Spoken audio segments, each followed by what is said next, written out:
कि अगर कभी सीरत का मुतालिया करें, अगर कोई दुखी बंदा, परेशान हाल बंदा बारगाह रिसालत मआब में आता और वो कहता कि या रसूल अल्लाह सल्लल्लाहु अलैहि वसल्लम मैंने आपसे चंद बातें करनी है, हुजूर उसे बिठाते, वो अपनी बातें करता रहता, हुजूर उसकी बातें तवज्जो से सुनते रहते।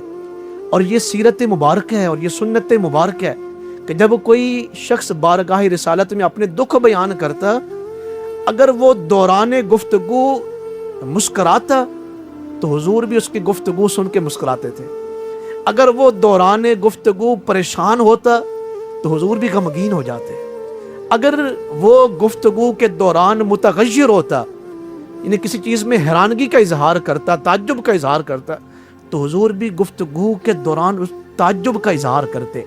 और ये जो हमारे सियासतदानों को और हमारे मुलाजिमीन, सरकारी मुलाजिमीन को ये जो बीमारी होती है, साइलीन आए हैं अपनी दरख्वास्तें लेके, हालांकि इन्होंने काम करना कोई नहीं होता, बस जो झूठ फराड और झूठी तसल्लियाँ लोगों को देनी होती हैं कि किसी तरीके से बस इनको जान छुड़ाएं।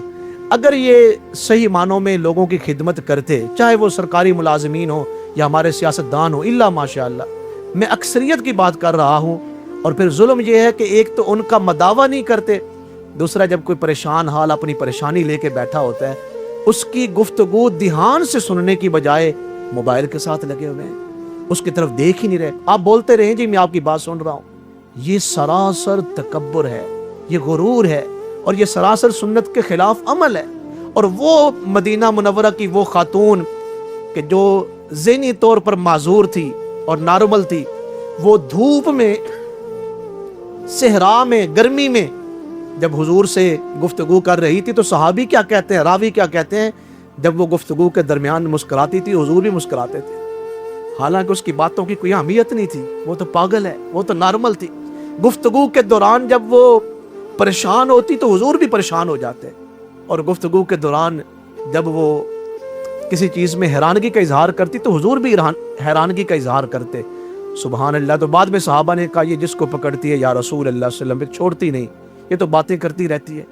तो आप इतनी देर देखें, अपना जिस्म अतर आपका पसीने से जो है वो तर है, तो आप इसकी बातें सुनते रहें। तो हुजूर ने इरशाद फरमाया, तो साथ साहबी ने कहा इसकी कोई इसको पास नहीं बिठाता, कोई इसकी नहीं सुनता। तो जलाल में फरमाया जिसकी कोई नहीं सुनता मैं भी ना सुनूं। तो ये आदत मुबारक थी और ये सुन्नत मुबारक है कि जब कोई साइल बारगाह रिसालत में आके बैठता, जब तक वो खुद उस मजलिस से नहीं उठता था, हुजूर भी उस मजलिस से नहीं उठते थे कि मुझे कोई काम है, मैंने ये काम करना है। तो आए